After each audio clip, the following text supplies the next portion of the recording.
welcome to a brand new episode of Sequel Rights, the podcast where we take a look at the franchises that make you go, they made how many of those? And we give each and every sequel a fair trial. My name is Justin Camps, and I'm here with Elizabeth Helly and Tyler Hymanson. And we're here talking about the next installment in the Phantasm franchise, the geniusly titled Phantasm II. That's not genius. Just do the intro like everyone wants to hear.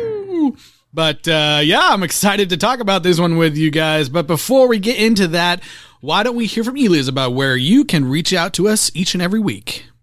Okay. You can email us at sequelrights@gmail.com, or you can find us on social media on Twitter, Instagram, Facebook, and YouTube at Sequel Rights. And please rate and review us on Apple Podcasts. 5 stars goes a long way. We really appreciate your reviews, and thanks. Awesome. All right. Well, like I said earlier, we're talking about Phantasm II from 1988. Actually, I think this is the last of the theatrically released Phantasm films. And, you may have heard, I don't know if you guys heard some weird noises at the beginning there, but if you're a true fan of Phantasm and watch the movie along with us, I think you'll probably get it. But you know what? Why don't we turn the mic over to the definition guy one more time? Phantasm, the delusion of a disordered mind, a phantom, a spirit, a ghost.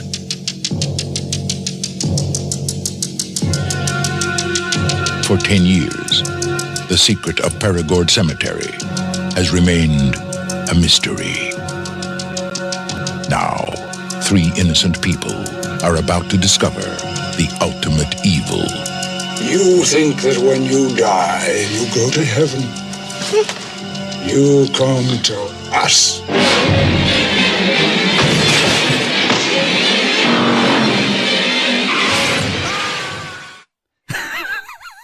All hell breaks loose in Phantasm II. I gotta say, pretty shocked that we started right where we left off. Oh my God, yeah. Indeed. Not only that, we get the lovely let's recap what happened last time. Oh yeah, which favorite when they do the recaps. Not specifically when they actually use the old footage, but hard to tell on this one. Do we think that this was unused footage from the first film entirely, or were there some reshoots here? If I had to guess, I think there was some deleted scene footage used, as well as like straight up stuff. Yeah, everything with Mike had to be, because the kid would have been 10 years older. But I think there actually was some refilmed Reggie shots. I think there was too. Yeah. The first shot, they dyed his hair and they made him look a little bit younger. Yeah, the first shot when it's like, okay, now we're picking up right where we left off is clearly like different fireplace, different house, yeah, totally different room that he's in. That was pretty funny, but it was nice to kind of and I'm sure they did this because like we said, it was like 10 years later or so after the first movie, so. It was probably helpful for everyone to kind of get caught up on what happened last time. But honestly, we're like skipping ahead because that's not even the real start of this movie. The real start of this movie is a girl we don't know waking up and going to make sure she turned off the stove. And I was like, relatable. Yeah. We've all had that moment. Those pesky stoves. And I was like, is this scary? Because that's just what normal people do. But then she goes into voiceover and explains she's been having horrible dreams about Mike. And yeah, she kind of and showing us her drawings. Yeah. Her beautiful drawings of Mike, and the one where he's got the chiseled jaw, flowing hair. They do a lot of showing you what an adorable kid Mike was before cutting to his weird.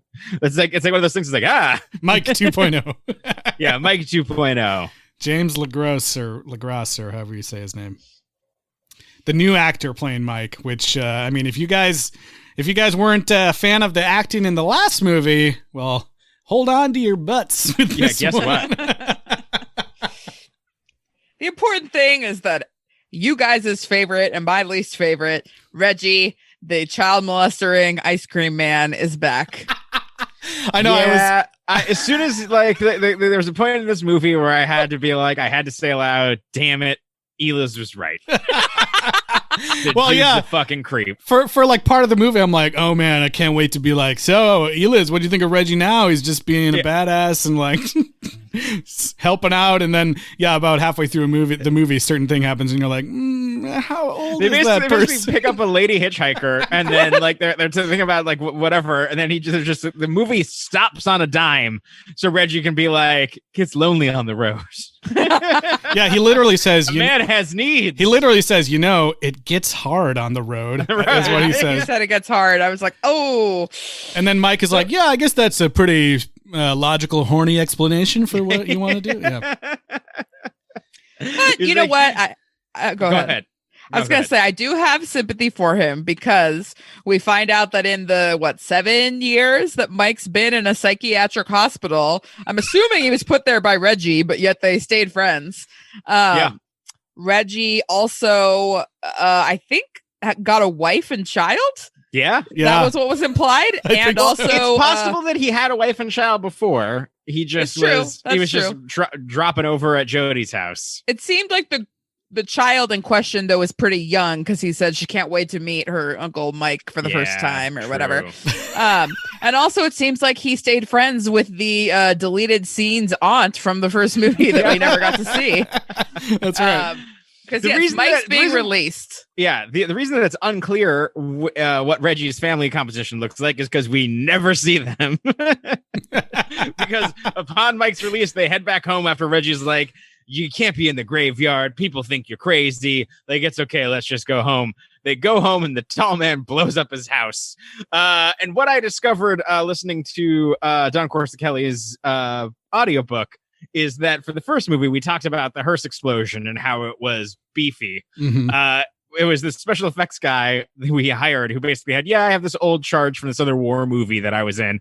I'm just going to throw it on the passenger side seat and see what happens. And I think that all of the explosions within the Phantasm universe are approached with the same level of gusto. There are good. Multiple giant explosions in this one, yeah. Although one of them's a repeat. We need to look to see if it's the same guy as Darkman, because there is a Sam Raimi reference in this movie. Yes, that was so funny. I love when Mike gets out of the mental hospital, and the very next scene we see him like digging up a grave, and then Reggie appears like, I knew I'd find you here. like he just knew. Grave digging. And then they have to release him to someone. Yeah, it's so weird. No, that's not how mental hospitals work. And then Mike is like, they're all empty. This is the third grave I dug up tonight.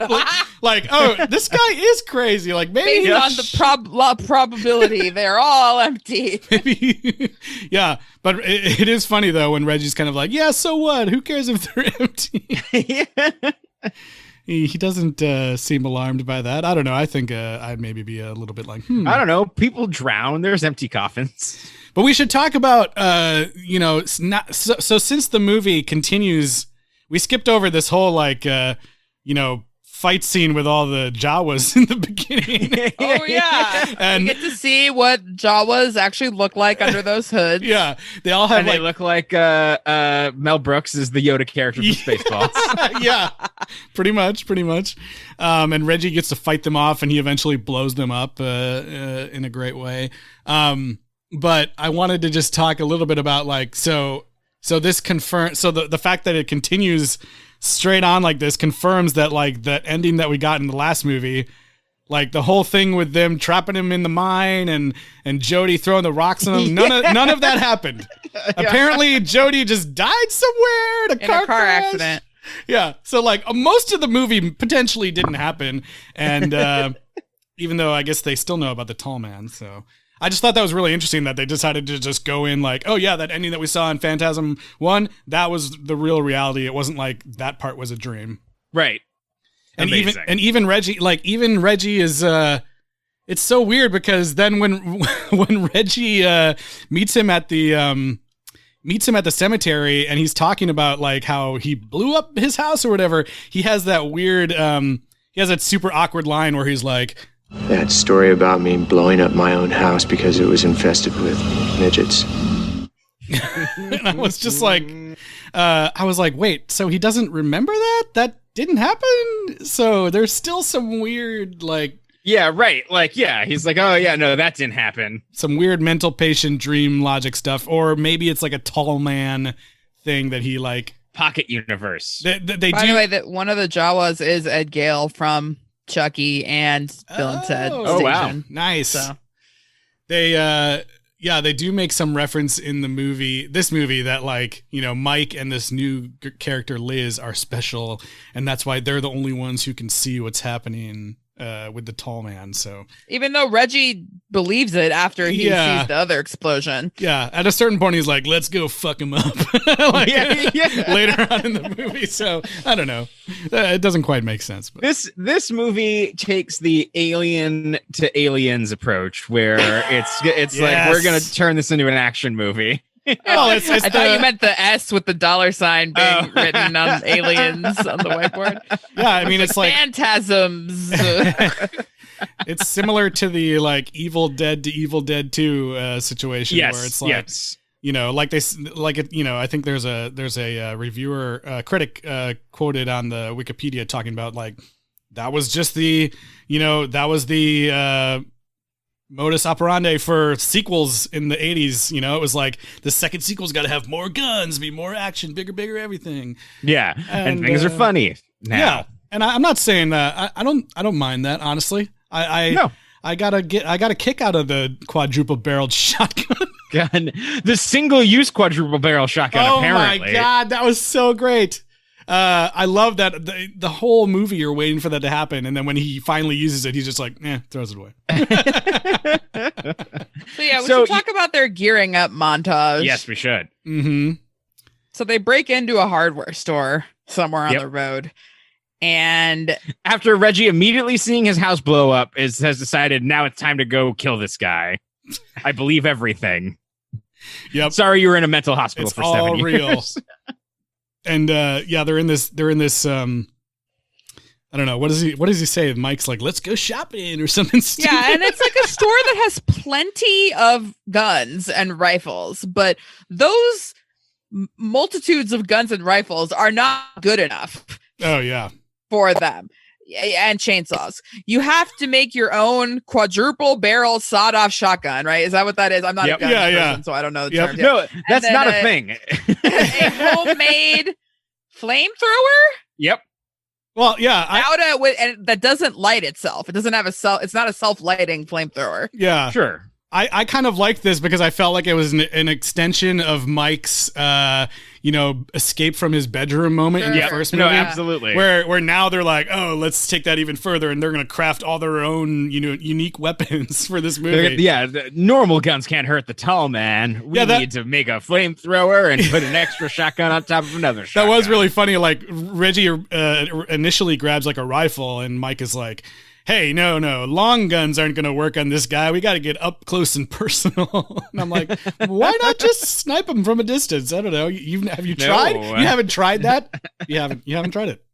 But yeah, I'm like, did they really have to go through all this trouble to like break in and stuff? Because like, can't you just go to Walmart and buy whatever you want, like on a dime in America, right? Yep.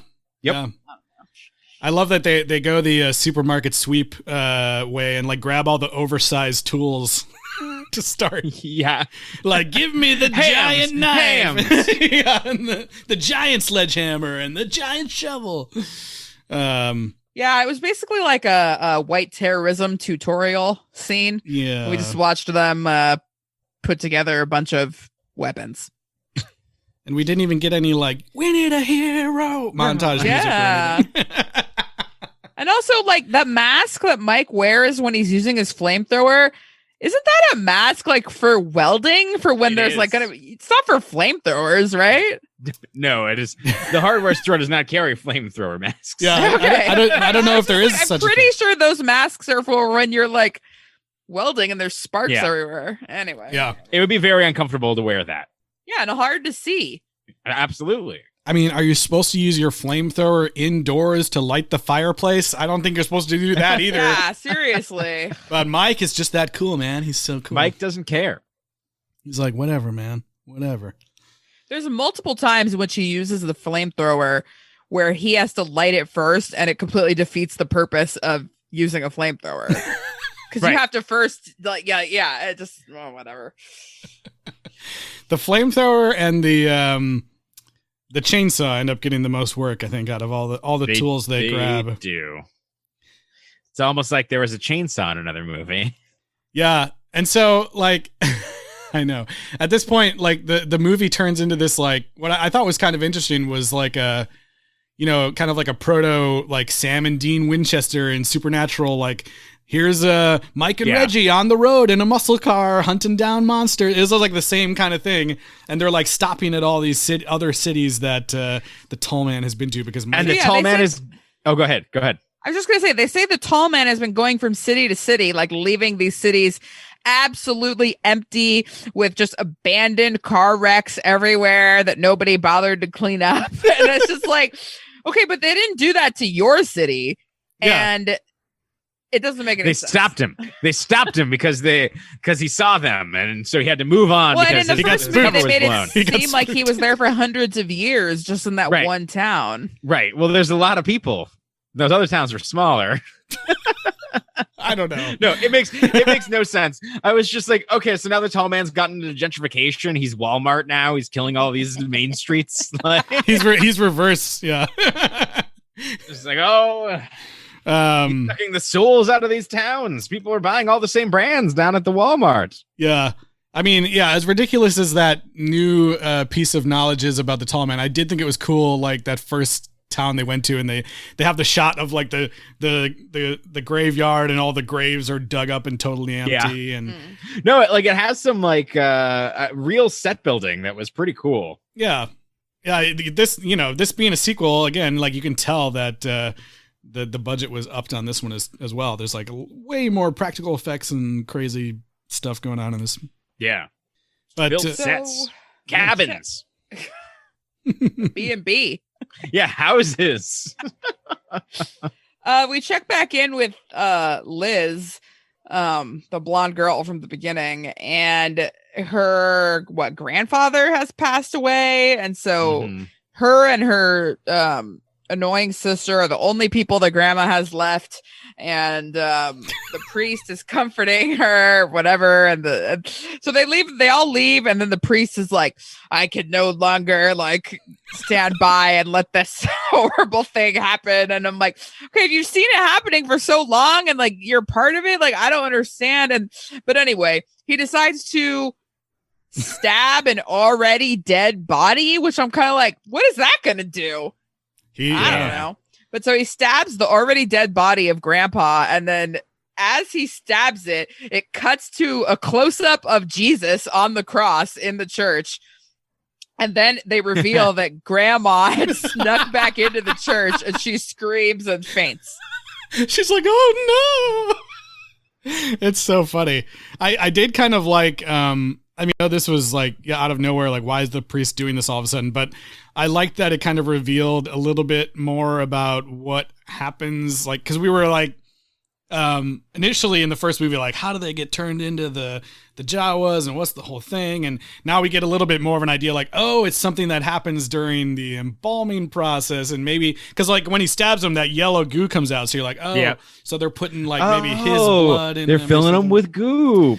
Yeah, so I did think that was a little bit interesting, even though it was kind of a ridiculous moment. Yeah, so they die.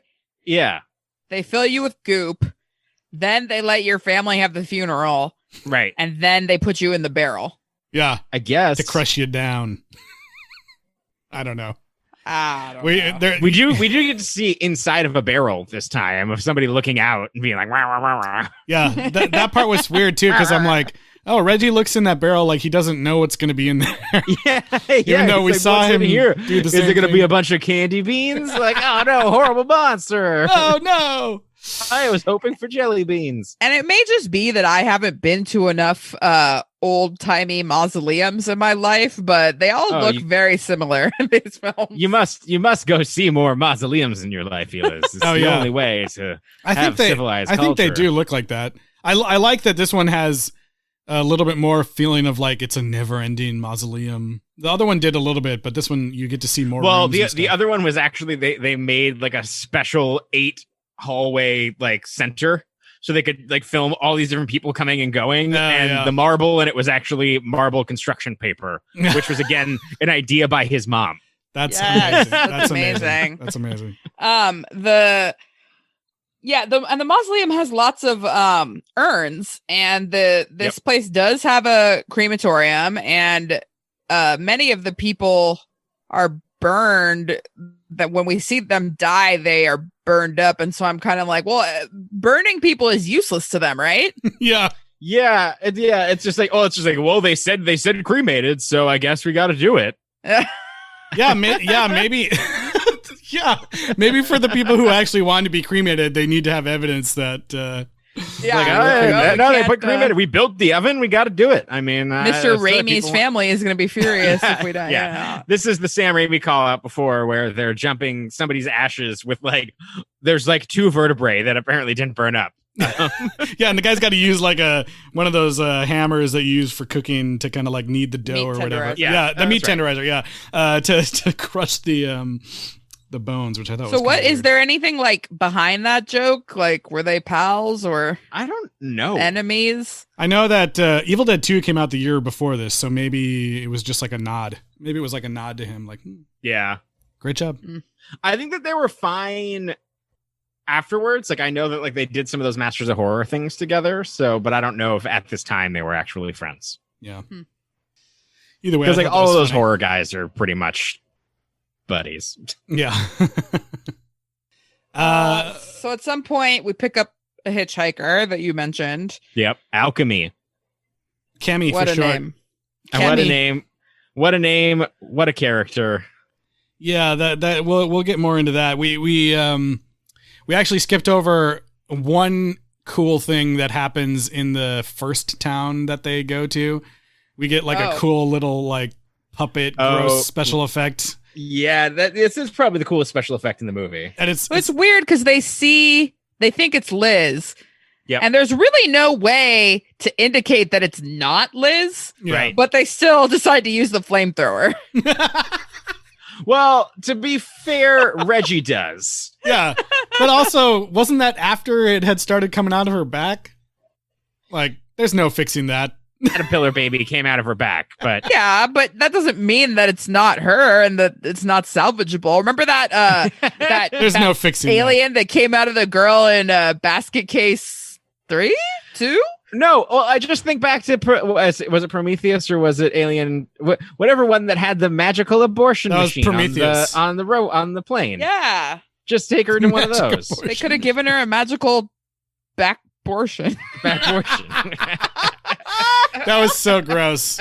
Yeah, because they I like her just she's so good. She's just a little slimy. It's still good. It's still good. No. She was gone. She was a goner. It looked real gross. It was like her spine had turned into a puppet and was coming out of her back. It kind of reminded me of some effects from puppet. Nightmare on Elm Street. Yeah. Remember No Puppet?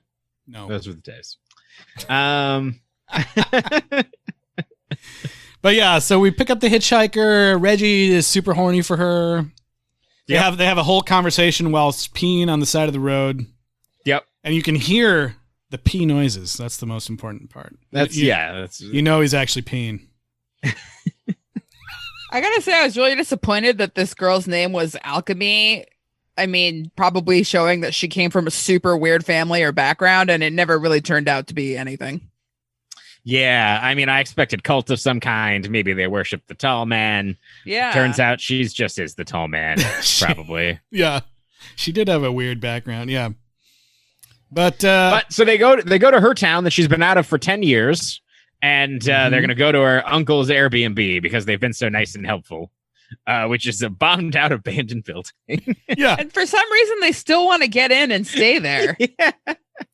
Because the inside looked totally normal. It was just the windows that were all boarded up. Boarded up. But luckily, Reggie has a chainsaw. Yep. And then they... Have they met Liz yet at this point? Is Liz with them? No. No. She's still like, Grandma? Yeah, no, they all break into the Airbnb. We keep saying Airbnb. It's just a B&B. There's no air. Yeah. And then they decide to go find the tall man at the cemetery, but they first put all these, like, they rig up all these booby traps. Yeah. Which will basically make it impossible for her to leave in case anything does happen. Well, yeah, also, girls, like, if you see a man putting a hand grenade into a half cut off a can of Budweiser, get out of the house. Yeah. They also rig up the door that they're leaving from with a shotgun. So I was like, how are they going to get back inside? They never show how they got back in. Yeah, it's not like they can text her and say like, hey, can you like remove the string from the handlebar so we can get in without getting shot in the face? So stupid.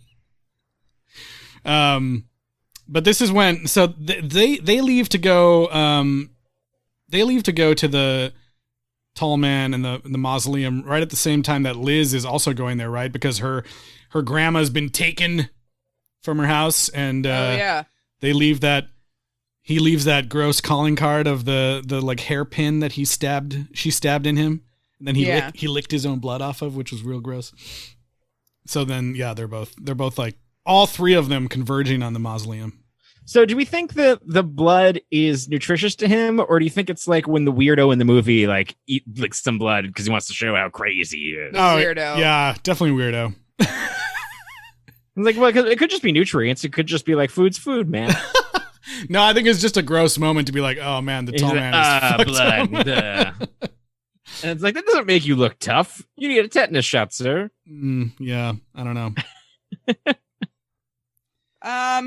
So at this point, I'm kind of like, okay, we haven't seen that much new. Like, I was hoping to find out more about Jawas and all that. We got to see what they look like. We got to see the back alien snake thing. But really, like, we haven't seen that much new stuff about the mythology. And so I'm like, where are the balls? Okay, like, show us the balls. Show us the balls back. I need to see the ball and what's going on here. And they walk up, and there's what you think is a baby coffin, which, of course, sad, horrible baby coffin, right? But they open it, and it's a case for now, what, 3 balls? Yeah. And there's the traditional silver ball. Silver sphere, balls. I should call it. And then we have a gold sphere. And then is there a third? What was the third one? They all, like, when it first pops out of there, they all looked silver to me, and then a gold one shows up later. But okay, all right. So there's 3. Maybe now, one of them was a rose gold. I think we only see 2. Rose gold. 2 in action. Yeah. But the priest is sneaking around, and he's the one who discovers the balls and eventually gets killed by them. But I actually really love the scene, like, right after he discovers the balls and, like, the tall man confronts him.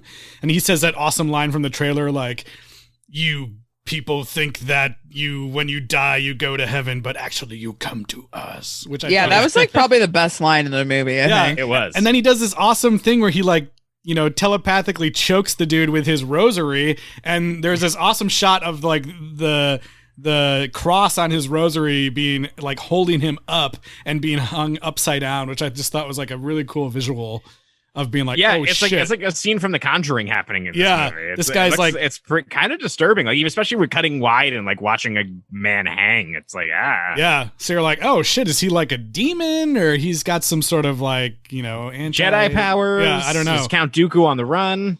Devil powers, I don't know. I thought it was cool. Yeah, that was one of the cool deaths. But then we've also found out, though, that the spheres are not very smart.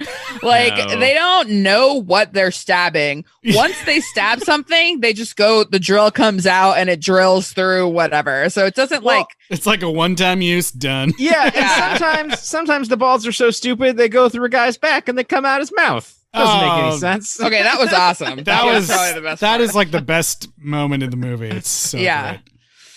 There's also these 2 assistant dudes that we don't ever really find out like what their purpose is. They're the tall man's cronies. Yeah, they're like the 101 Dalmatians cronies. Oh, Horace and Jasper? Yeah. This movie, a common Disney trivia question.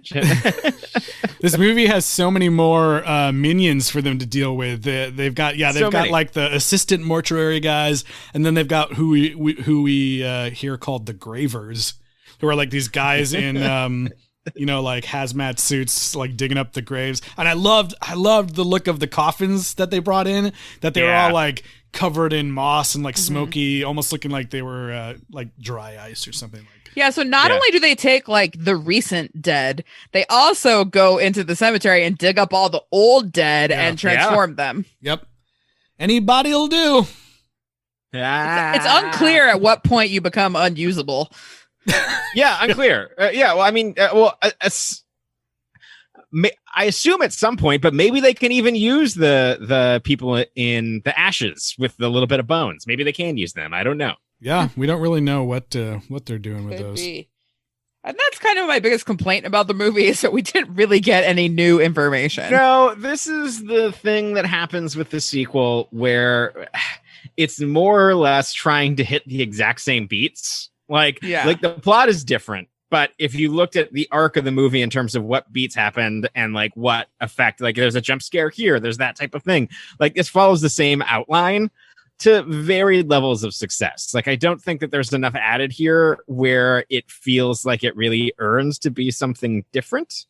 Even though they add this other character, even though the first time that they're supposed to have this chemistry that Mike and Liz, I forget how they even like meet in a grave, but they just start making out. Yeah, she falls into a grave and then he goes, rah! And then it's like, oh, wait, it's my girlfriend that I've never met. Let's make out. Yeah. And then Reggie comes out and they're still making out and he's just like, oh, hi, Reg. Okay, so we got to talk about when they go back to the house for the night and have a nice evening by the fireside. Yeah. Liz is going to go to sleep and Mike's like, I'll protect you. And they go off together to like chastely sleep, fully separately. Clothed on top of the covers. Yeah. On top of the covers on opposite sides of the bed. And then Reggie with alchemy is like, and I'll protect you. She just like strips in the living room. Originally, what I thought was going to happen was she was going to be like, the fuck, get away from me, you old freak, or whatever, because she doesn't make a face that's like, yeah, you are. She makes kind of like she already kissed him on the cheek when they left, though. Yeah, I guess. I don't know. I just was convinced that she was the same age as Mike the entire She movie. is. Yeah. I think she doesn't care. How much older is Reggie in this point? I don't know. I mean, if we're being generous, Reggie was like the same age as Jody? So maybe he was 19, so he must be like 39 or whatever now, or no, I mean, sorry, 29. Yeah, except that he's like bald, so he looks like he's 45. Yeah. Yeah. I mean, he had a wife and kid. Yeah, he's probably like 38 or something. I don't know. But anyway, so we get and I mean, I'm kind of glad that they didn't try to make the sex scene like actually like sexy in any way. They were like, look, this girl is a hitchhiking freak that like, who is going to have sex with this guy, Reggie, randomly in a, Airbnb where they could be killed by monsters at any time. She's definitely a freak. Yep. And to the point where it's just like, oh no, I'm scared for Reggie now. Yeah, I thought she was going to do something crazy. He looks concerned. He's going to have a heart attack. Yeah. It's unclear as to whether... Never mind. But what? The point is, she's wearing underwear the entire time she's riding him. And also has like a fetish for his head. Yeah, she's like, I love your head. Nom, nom, nom, nom, nom. She's literally like licking it and stuff. It's gross. Yeah. But turns out we find out later that she's a monster. So, at what point do you think she became a monster, though? Right there in that moment. During the sex? Yeah, during the sex. I don't know. Yeah, that is confusing because it kind of makes you think like that you're supposed to be like, oh, she was a monster the whole time. Well, yeah, I think that's what it's supposed to be because it's not like the woman in the other movie was like, we didn't see him possess her. It was like he was her the entire time. Yeah. Oh, you're right. Shit. Yeah. I don't know. I thought it was definitely after, but no, I think you're right. I think that was supposed to be a whole twist like, oh shit, it was him the whole time. So Reggie fucked the tall man. Yeah. Reggie fucked the tall man. So did Jody. Well, The tall man kind of fucked him, but yeah. Hey, Tyler, how do you think the episode is going so far? Oh, I think it's going pretty good. Wait a minute. Your mouth's not moving. We're dreaming. Whoa, this is great. I know. Whoa. That's Tyler and I. Are we dreaming? Yeah. Oh my God. Wow. I just. Are we awake now? Am I the tall man? That's What's happening? Tyler and I reenacting what's happening in the other room while Reggie. This is what happens when I'm 5 minutes late to the recording. We learned that the entire movie they've had this weird like psychic connection, but now apparently they can just like speak to each other with their minds. Yeah, it's just like in Spy Kids 2. Yeah, and if you want to hear, I have a clip or the Last Jedi to hear to hear how close what Tyler and I were doing is to the movie. I have the actual clip here too, just for fun. I love you. Your lips aren't moving. We're dreaming. Wow. This is great. I should have said that. I was like, I changed some of the dialogue so it was a little less awkward. Well, I just sprung it on Tyler. He didn't know what he was doing. I was like, here, read these lines. Read these lines. I love you. That's what you should have done. Yeah. He's like, what are you Tyler, doing I love with you. this? That's what the card says. I don't know. Oh, man. I thought that was a super... This was that moment where he's like, wow, this is great. It's like just one of many horrible line reading acting moments from this dude who is not good at all. There's a part where he's supposed to look like totally shocked to see a dead naked body in the morgue, and he barely has any reaction, and I'm like, was that your surprised face right there, bro? Looked like the same as a second ago. Looks like the same. Yeah, but I don't know. They eventually decide like they're gonna go all in and take out the tall man, right? Yeah. To get to the final battle. A lot of things happen. They're all going around, kind of like Benny Hilling around the place, for a really long time. They find a keyhole that looks like the silver sphere should be shoved into it. Mm-hmm. At some point, Reggie fills the container that would normally be filled with embalming fluid to be injected into the bodies. He fills it with hydrochloric acid and the yellow goop, which almost backfired horribly because it almost got injected into Liz instead. Yeah. Okay, so the gold sphere, what is the difference between the silver sphere and the gold sphere? I mean, the gold sphere just like looks like it's got way more gadgets on it. It can kill you way different ways. The silver sphere, one cool new thing we do see it do is like slice off the priest's ear in that one point, but otherwise that was awesome. Otherwise it does the same, like stab you in the head and then drill through your nose bridge or whatever. Like they do the same thing to everybody pretty much.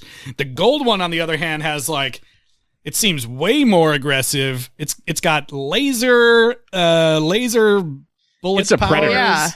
Yeah, it kills with lasers. It can burn through metal. There's this great sequence where they're like getting chased by it, and it's like busting through all these doors that they're slamming in its face. Well, yeah, it busts through some doors, and it takes a minute to cut through some wood on other doors. Yeah. Well, that one door they close is like metal. He says, like, oh, metal. Yes, the metal door, but it takes just about as long as the first door that they close on it. And it's got like all the way around it, like a sun almost of stabbing things that come out kind of like a almost like a steamer basket or something where they're like laid on top of each other and they all like come out in a circle. I love what franchise is that sequel from? Son of Stabbing Things. Well, I don't want to say knives. They're not knives. Blades. Stabbing Things 1. Stabbing Things 2. Son of Stabbing Things. I actually really love the plight of this like other mortuary assistant dude who is like attacking Liz and Mike, and he manages to get stabbed by one of the silver balls, And then this is when we first see the gold ball, and he's like, oh, fuck, I'm stuck against this wall with the silver ball, and the gold ball's coming at me. He knows what's going to happen, like he's going to die. And he goes all the way to use this little small axe he's holding to chop off his own hand. And we see this all happen in Spherovision. It's kind of great, yes. And so he survives that moment and is like, makes it all the way to be where Mike and Liz are later on to try to like capture them again. He survives all of that just to get totally eviscerated and so badly fucked up by this gold ball. And the reveal of like what happens to him, and like while it's happening, it is so amazing. Like the ball goes in his stomach, right? And those like that like sphere of blades that Elis is talking about like spins and digs into the dude's stomach. And then what proceeds to happen is like the ball goes all the way through his body, basically. And what I thought was so cool is that the gold ball is so strong that it's able to like, while through its movements, lift this guy up and throw him across the room without like coming out of his body. Eventually it weaves its way all the way up through his neck, and you see it kind of like bubbling up in his neck, and it's so gross. And it's incredible work. The reveal to what happened to this dude when they spin him around and you see it like stuck coming out of his mouth, and it's making that like like it got stuck in all his flesh. Oh my God, that was so great. And it was definitely like the best part. Oh yeah. And then like even when that dude is off screen, you still hear the thing going and it was just so gross and awesome. I loved it. I loved it. Yeah. Yeah. So we do get another peek into Jawa world. Jawaland. It's still not clear to me that they're really enslaved. No, yes, we jumped to slavery. We're still not sure. They might like it. We're still not certain what's happening. I mean, they've definitely been turned into Jawas against their will, so that's bad. But it's unclear whether or not they have memories. Yeah, but what if it's possible that's just the natural nature of your death, and they have to collect them and put them on this prison planet? Otherwise, the Earth would be rotten with Jawas. The Taliban's helping. But why make them in the first place? Yeah. What if they're not making them? What if that's just what true. You are? That's what your soul looks like. It's just another symptom of climate change. Yeah. The it's one just a smaller version of you in a burlap sack costume. The one that is her grandma does go like, Elizabeth. Yeah. And then she like fucking punches her in the face, and she's like, sorry, grandma, which I thought was really funny. But so that one is so funny because we always make fun of all the Tylers and Justins that are in these movies, and there's like not really ever Elizabeths, but I just like can't identify with any Liz's. Like to me, it's a totally separate thing. Like I just don't even. You only can identify with Eliz's, like you know, that are super electronic and up with the internet. Yeah, that's me. That's me. Internet cafe Liz's is what you're saying. Next movie, she'll be upgraded to online. I've like not really done it lately, ever since college. But in high school, I was very insistent that the hyphen be part of it. That's funny. That was like my thing. It is interesting that we still don't quite get an explanation for what's going on, but hey, there's still 3 more movies or whatever, so there's time. I did want to talk briefly about the fight that Reggie has with one of the gravers. Oh yeah, I wrote this down as a chainsaw measuring contest. Yeah, which I was like, oh man, we just a couple years ago, we saw this exact same scene play out in Mandy, where it's like, I've got a really long chainsaw, and then this guy's like, oh yeah, well I've got like a double chainsaw or whatever it was that he had. And I was like, oh man, I wonder if that director had if it was a direct totally influenced by this tribute. I felt like it kind of had to be, honestly. It was so close. It was so similar. And I kind of loved the chainsaw fight that they had, even though Reggie is just like, it was very slapstick. I thought for sure Reggie was going to die because he was just like, get away from me the whole time. He like jumped over him at one point. He like did a running leap like off a shelf and then jumped over the guy. And there's the part where the Graver like chainsaws at him and he's like, "Oh God, did I get cut?" And then like all those shotgun shells that he have just like fall off in like a cartoon. Yeah, manner. his bandoliers fall off like he just got in a fight with Yosemite Sam. Yeah. Oh yeah, that's the word. I was gonna say Chewbacca belts. Oh, yeah. I know. I couldn't think of what they were called either. Bandoliers. Got it. Bandoliers. But this fight ends like any chainsaw measuring contest does, with the chainsaw to the balls. Chainsaw to the groin, I suppose. Yeah. Very painful looking. Probably. Painful. But so the Gravers are also alien men, or they're humans that want to do his bidding? Because they have unclear. When he cuts off his hand, it's not yellow. Yeah, it's really unclear who those guys are. I originally thought like, oh, the assistant mortuary dudes are like other tall men, but yeah, like you said, slightly it's not just tall men, it's tall men. Tall men. But yeah, like you said, when he cuts off his hand, his blood is definitely red. 100% red. Aliens. Tall men. Tall men. $. Oh yeah. So the tall man himself, his ultimate fate is that they are able to stab him with the embalming fluid needle and inject him full of acid. This was another great scene. It was great. It's a cool way to kill somebody. They also have. I feel like that this embalming system, like, it basically has two canisters, one that just like shoots blood out of it and one that pumps stuff into it, and it's the same tube. And I'm like, there's no way that's how that machine it was just works. a switch that you flipped that said suction or injection. It's like, surely you at least swap the hose out. Also, like, they didn't take that much blood out of that dude. It was like for like 2 seconds they switched it over. That's how he died. Not enough blood. Yeah. But before even the tall man gets stabbed with that, he has this like weird like alien like larva horn thing that comes out of his head, so that you're like, oh, maybe the way he looks as the tall man is just a cover for some crazy alien monster that he is inside. Yeah, it was unclear if it was like a mind slug situation with him, or if this was just like a single antenna of a larger like bug person, or if it was the small little crab appendage for a crab man, or it was like an antenna. It was crabbing. It was unclear, because that was the only part of him that came out, even with the acid, that was alien. It didn't like there was some alien body underneath. Yeah, even when had like a little crab claw on top of his head. Yeah, I was like, even when they show that scene of him like looking at his hand to just totally melt away, it didn't look like a monster hand underneath or anything. Yeah, no, it just looked like a regular hand. But he totally dies, and they use Reggie, in his infinite wisdom, uses the flamethrower to torch the entire building, but for whatever reason doesn't also burn his body. He burns everything around the tall man, but he doesn't take I would have taken 2 seconds to just go with the flamethrower. They don't go to the portal either. I feel like you should destroy the portal. Yeah. Well, he doesn't seem to exactly the same. So that's another question. Do they carry this with them, or do they build a separate portal every time? Yeah, that's a good question. Reggie doesn't seem to remember any of that stuff, because he doesn't try to go do the whole tuning fork thing again. Or I forgot. He doesn't have any memory of that. Yeah, he doesn't do that. He doesn't I thought they were going to flash back to that scene of him doing the tuning fork again. That would have been amazing. I want a tuning fork in every. If you show me a tuning fork, you better put it in every movie in your franchise. Yeah. Instead, they burn the whole place down, run outside, and guess who's there to rescue them with the hearse?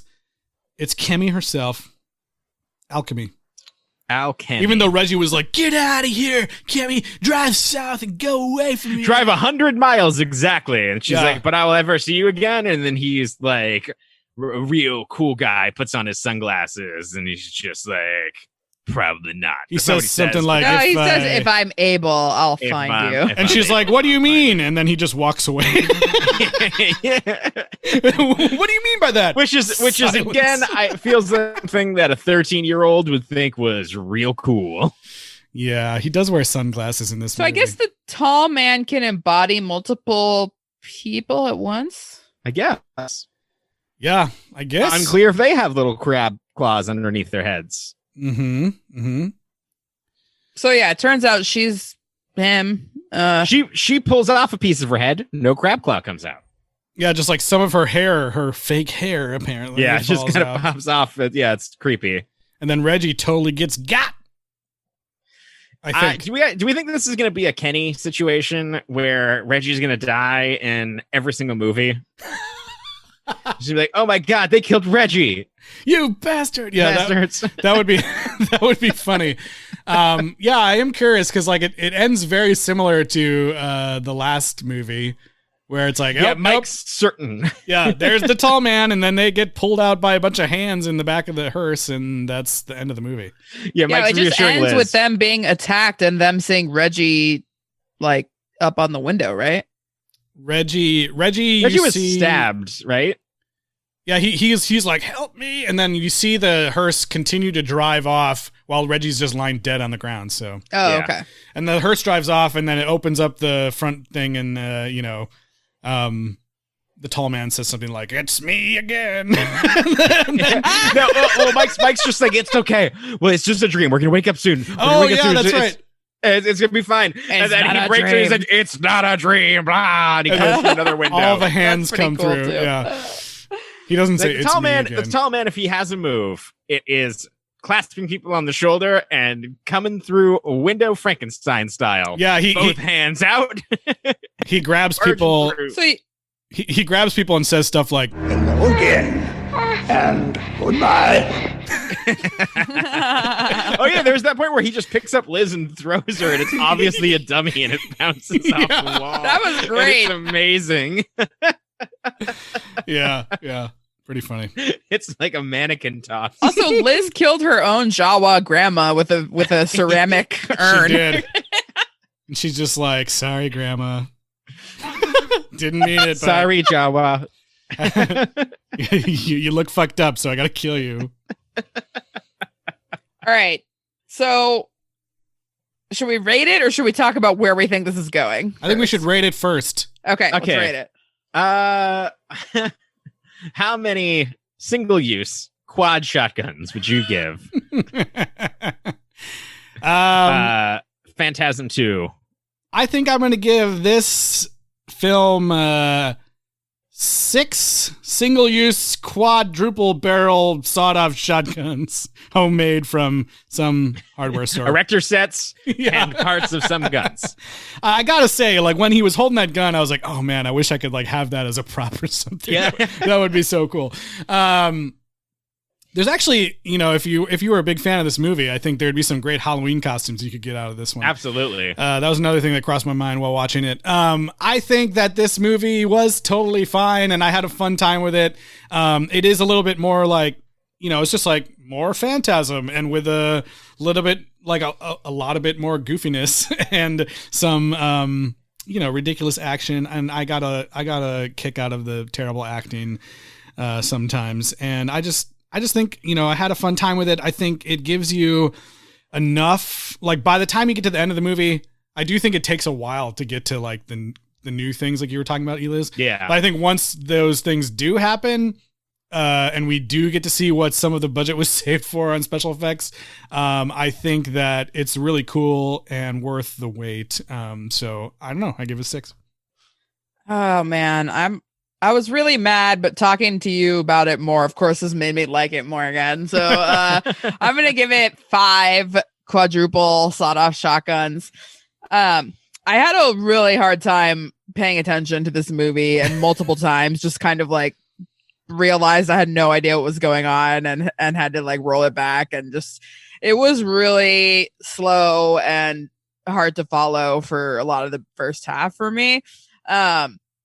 And I was annoyed that we didn't get to find out more about the mythology and just kind of lame character stuff. And so yeah, but yes, the effects were awesome. The gold sphere is cool. All the skin melting and all the other stuff. Super cool. I just hope we can find out more as we move forward, or I'm just going to get progressively more irritated. I think I too am going to give it 6 quad sawed-off shotguns. I think Elis's criticism is absolutely right. I think that there's the beginning of this movie, it feels like that it is a pitch for a more interesting TV show, like a supernatural type show, like Justin said, that I would watch, but it doesn't quite do that. Like they don't quite do the on the road thing. Like it cuts, like there's none of them actually monster hunting. Really, it cuts to a lot of conversations of them talking by the side of the road. Yeah. But there are some really awesome effects. I thought that the back caterpillar was really cool, and I thought that the guy cutting his own hand off, and once you get to the phantasm balls killing guys and everything else, it's fun. The effects are a nice upgrade from them, but I think that the series, the first movie, just has so many interesting ideas, and it pulls off like the Ray Bradbury, oh, it's just like a spooky cemetery, and like, wait, it's aliens, and there's like that type of reveal is so much of the joy, and without that type of surprise, this movie is far less enjoyable. That being said, having already kind of bought into these characters and kind of going through the same story beats, but having some one-ups and some things done better and more fun, and having that priest being killed by his own rosary is still some cool, scary moments, and still a lot of fun to watch. Nice. Well, Eliz, you wanted to talk about where things are going next, and things. Yeah. So what's our next title? Things coming up next. 1994. So the first two were released in theaters, and the next couple are all direct to video. So 1440. Yeah, yeah. Well, this one was a Universal movie.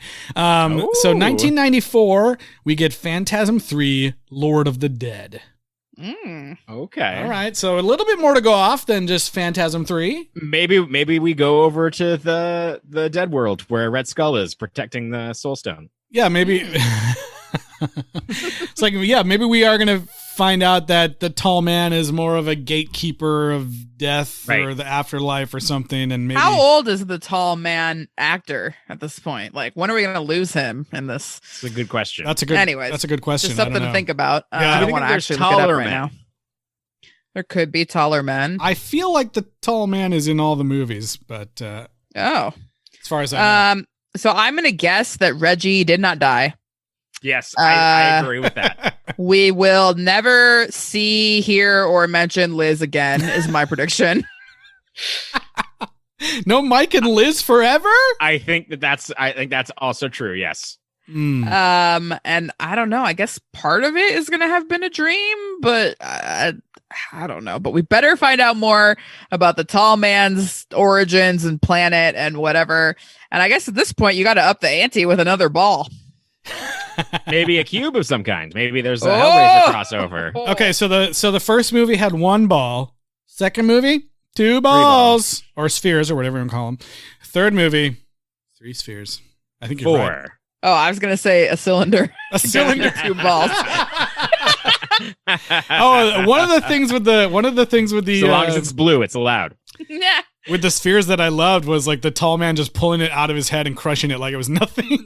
Yeah. That was so great. This thing that's like so menacing in the movie, and he's just like it was a can of soda. When he crushed the silver one, it was like, oh no, that's an important piece of movie memorabilia. Like, How dare you? Garbage. This is garbage. I thought that was great. Well, I don't know. I think it might be time for us to say goodbye and just see you guys next week. But, before we say goodbye, we have to talk about where everyone can reach us. Yes, please email us sequelrights@gmail.com with your suggestions for future franchises and your thoughts on various balls. And you can also find us on social media on Twitter, Instagram, Facebook, and YouTube at Sequel Rights. And please rate and review us on Apple Podcasts or Stitcher or wherever you listen to us. It's really appreciated. And give us your theories about the tall man. What's going on under there? A bunch of small crabs? Some sort of brainworm? Some sort of horrible monster? I don't know. I think it's just a bunch of children crab operating like a human suit. And he kind of was like, when the crab arm came out of the top of the skull, it was like an angry driver waving its hands. Yeah, it's the crab people from South Park, probably. It's gotta be. Okay. All right. Well, that's it for this week. We'll see you guys next week for Phantasm 3: Lord of the Dead. Goodbye.